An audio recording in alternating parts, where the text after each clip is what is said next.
에이수스의 비보북 시리즈는 적당한 만듦새와 괜찮은 성능의 가성비 라인업으로 인기가 많습니다.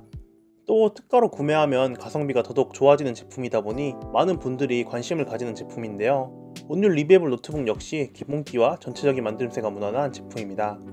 지금부터 에이수스 비보북 16X 모델에 대해서 알아보겠습니다. 우선 디자인은 최근 출시된 비보북 시리즈의 디자인으로 인디 블랙 컬러의 메탈 마감으로 되어 있습니다.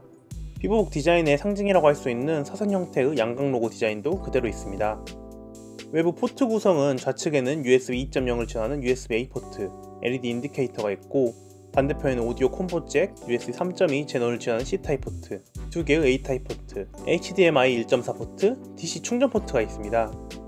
디스플레이는 우선 180도로 열리는 180도인지를 적용하여 활용도를 높였습니다.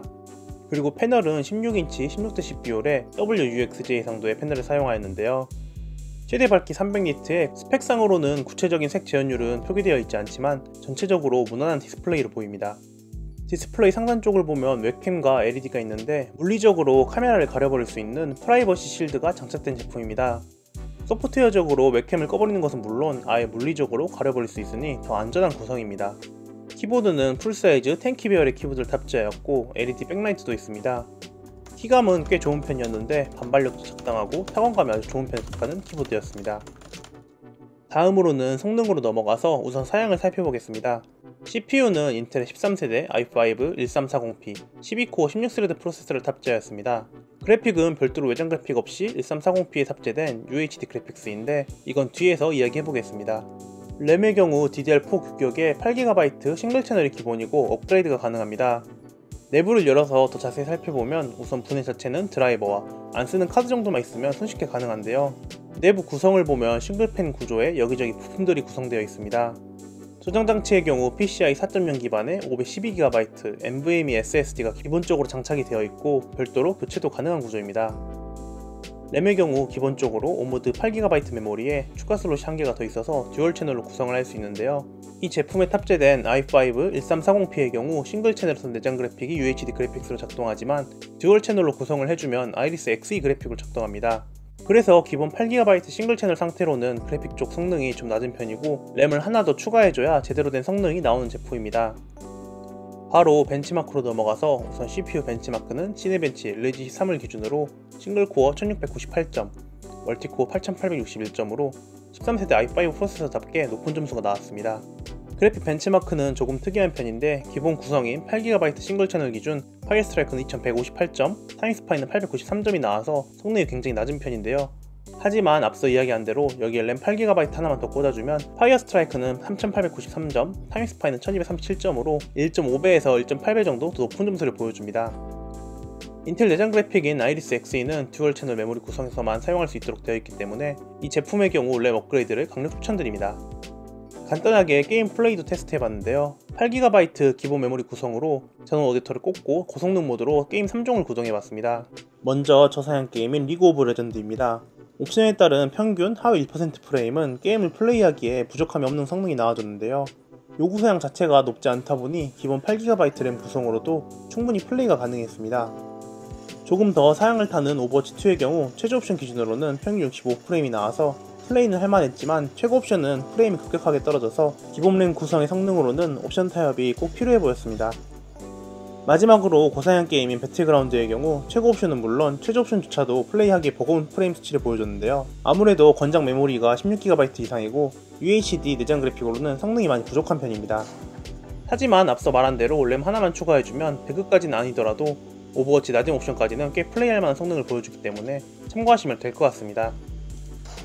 다음으로는 발열과 소음도 측정해봤습니다. 우선 발열의 경우 대기 상태에서는 40도씨 내외에 약간 뜨끈한 정도를 보여주었고 풀로드 상태에서는 합판 부분이 최대 47도씨까지 올라가면서 발열 관리 측면에서 아쉬운 모습을 보여줬습니다.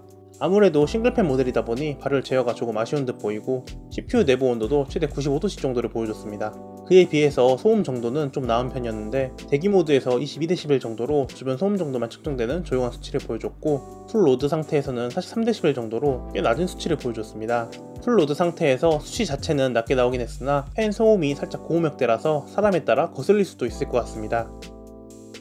이 제품은 게이밍보다는 높은 사양을 요구하지 않는 블로그 포스팅이라던가 간단한 사진 편집, 웹서핑 등에 적절한 제품입니다. 16인치의 큰 화면으로 컨텐츠를 즐기거나 간단한 작업을 하기에는 무리가 없었습니다. 또 이 제품에 탑재된 AI 소음 제거 마이크 기능이 꽤 괜찮은 편이었는데요. 화상회의나 온라인 수업 등에 활용할 수 있는 기능인데 AI 기술을 활용하여 내장 마이크를 통해 주변 소음을 제거하고 상대방에게 내 목소리를 또렷하게 전달할 수 있는 기능입니다. 간단하게 상황을 재현해서 소음 제거 테스트를 해봤습니다. 어느 정도 주변 소음이 있는 도서관 같은 환경을 만들기 위해서 스테레오 스피커로 도서관 백색 소음 파일을 재생하였는데요. 먼저 AI 소음 제거 마이크 기능을 끈 상태에서 내장 마이크로 녹음을 한 샘플을 들려드리겠습니다. 거기에 주변에 선풍기까지 틀어두고 시끄러운 상황을 만들어 봤는데요. 여기서 마이 에이수스 앱에 들어가서 AI 소음 제거 마이크 기능을 켜게 되면 지금 듣고 계시는 것 같이 이전보다는 훨씬 조용하고 주변 소음이 많이 억제되어 목소리를 또렷하게 들을 수 있게 됩니다. 이 정도 성능이면 이어폰을 끼고 내장 마이크로 어느 정도 소음이 있는 곳에서도 화상회의나 원격 수업 등이 가능해 보입니다. 이번에 리뷰 작업을 하면서 큰 기대는 안 했는데 생각보다 좋은 성능을 보여주는 부분이었습니다. 요즘 화상회의나 온라인 수업이 많은 만큼 그런 용도로 사용하기에도 좋은 노트북인 것 같습니다. 마지막으로 이 제품은 에이수스의 퍼펙트 워런티가 적용되는 제품인데요. 이전에 AS와 관련하여 약간의 잡음이 있었던 만큼 그런 부분을 보완하기 위해서 2013년에 나온 제품들은 퍼펙트 워런티를 지원합니다. 1년 기본 보증 기간에 우발적 손상 패키지까지 지원하는 워런티로 꽤나 좋은 반응을 얻고 있는데 이 제품에도 적용이 가능합니다. 전반적으로 성능도 무난하고 완성도도 좋은 제품이었는데요. 에이수스 비보북 16X 모델의 가격은 2013년 8월 다나와 최저가 기준 약 80만원대에 구매가 가능한 제품입니다. 비보북 특성상 세일 기간이나 특가로 구매하면 가성비가 정말 압도적이기 때문에 할인받고 사면 더더욱 가성비가 좋다고 할 수 있겠습니다. 여기까지 에이수스 비보북 16X 모델에 대해 살펴봤습니다. 긴 리뷰 끝까지 봐주셔서 감사하고 저는 다음번 다른 리뷰로 찾아뵙겠습니다. 감사합니다.